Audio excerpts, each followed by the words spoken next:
So, hindi po kayo nagko-comply. At least dun sa PCSO, pinasalamatan ko na nagbigay sila ng mga list of winners. Pero kayo, hindi pa rin. Kasi ibabangga sana namin yung sa list of winners that they submitted to us versus the list of winners that paid taxes doon sa mga napanulunan nila. Yes, Mr. Chair. Why didn't you comply, sir? Mr. Chair, as per last hearing po kasi, supposedly po, the records will show po na we were supposed to make a report based on the submission po by PCSO. Also to make the committee's job easier po. And then we made a request letter po, and then we were just waiting po.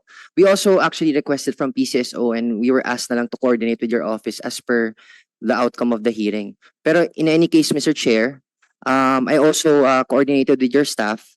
Kasi po, all of the records that are filed with us are bound by Section 270 of the tax code. So, Which is? yung non-divulgence po of information. However, I was able Sorry. Can you mention that again?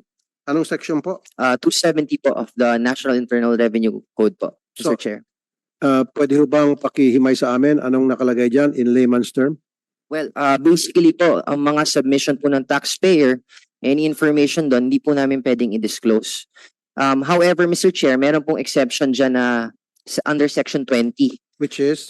which is we can present it during the conduct of an executive session. I was able to share that with your staff din po. And so we are ready po, Mr. Chair, if we hold an executive session, we have the documents requested. In addition po, Mr. Chair, we also prepared a report for yung kasi po in anticipation of today's hearing, we discovered din po na marami pong multiple hits po for the year 2023. Exactly. So we summarized na rin po, and may mga discoveries din po kami. So we're ready po to submit those in an executive session po.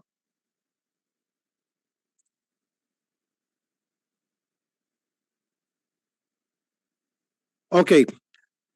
Yung binabanggit mo na, yeah, I agree with you doon sa, what section was that na hindi pwede i-divulge yung mga pangalan ng mga taxpayers. Tama? Not necessarily po. Yung mga, actually, mas specific po siya dun sa amounts po, mga return information po. Yes po.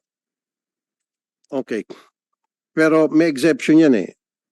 May exemption yan eh. The commissioner may in each year cause to be prepared and published in any newspaper the list containing the names and addresses of persons who have filed income tax returns. Kung matatandaan mo, the past few years, medyo natigil na nga lang, or continuous pa ito na nangyari, na nagpapublish ang BIR mga top 500 taxpayers, mga pangalan nila in all. So anong pinagkaiba ito sa mga lotto winners? Yun po, in ano po yun, furtherance of our mandate for assessment and collection. So para rin po kasi ito po yung purpose po niyan is yung sa top withholding agent po para alam din po ng mga tao na top withholding pala to, so mag-withhold po sila. So yun po yung... Kaya nga, di ba, nagpapublish kayo ng mga top taxpayers. Yes, Mr. Chair. Mga pangalan nila. So anong pinagkaiba doon kung mag-publish din kayo ng mga top taxpayers na mga top winners ng loto, yung mga nanalo ng mga daan-daang milyon? Papublish po namin, Mr. Chair, sa dyaryo rin po, yung mga tama po. Yes. Karapatan ng taong bayan, malaman kung talagang may nanalo at kung talagang nagbabayad ng mga nanalo o kung talaga yung mga nanalo ay tunay na mga winners. Which includes yung names po, yung mga amount, ganyan po, mangyayari po. Well, not really the names and the amounts, just the persons, the people. Halimbawa, these are the people na nanalo ng daan-daang milyon.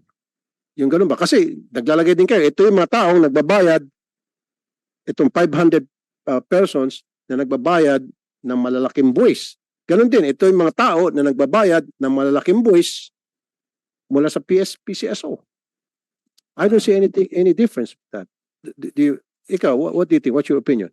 Well, Mr. Chair, kasi the mandate of the BRs in regard to assess... Paliwanag ko, di ba naglalagay ka ng top 500 people na mga negosyante na nagbabayad ng buwis?